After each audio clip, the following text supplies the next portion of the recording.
This disproportionately and deadly use of force by the Sudan Armed Forces, the Rapid Support Forces, and other security forces, including military police and intelligence element, must end immediately.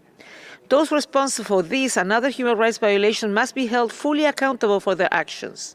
In a country where women and girls have been active leaders in the movement for democracy and human rights, many women activists have reportedly been arrested, harassed, threatened, and in many cases beaten while participating in protests. I have also received several disturbing reports of violence against women, including the early morning raid on a female student dormitory located near the military headquarters in Khartoum on the 25th of October. The students were terrorized and beaten, resulting in injuries. State security agents, usually wearing plain clothes, have also targeted key actors in the civic space. The Joint UN Human Rights Office has documented the arrest and detention of journalists, resistance committee members, and activists.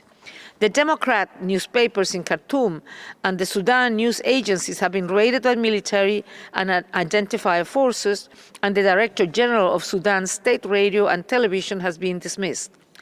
I am informed that all radio stations and television channels in the country have ceased broadcasting, with the exception of Sudan National Television and Omdurman Radio, which are controlled by the military authorities. Newspapers have ceased printing.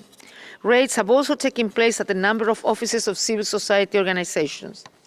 Further contravening international human rights law, a nationwide shutdown of the Internet has been imposed since 25 October.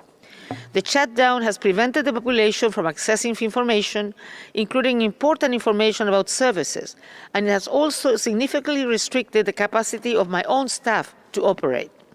Despite freedom of movement restrictions and the disruption of communications, the Joint UN Human Rights Office in Sudan has nevertheless been able to continue key human rights monitoring and reporting work in cooperation with civil society partners. Advocacy work also continues regarding the identity, location, and legal status of all people detained, with a view to visiting them to ascertain their status and condition of detention.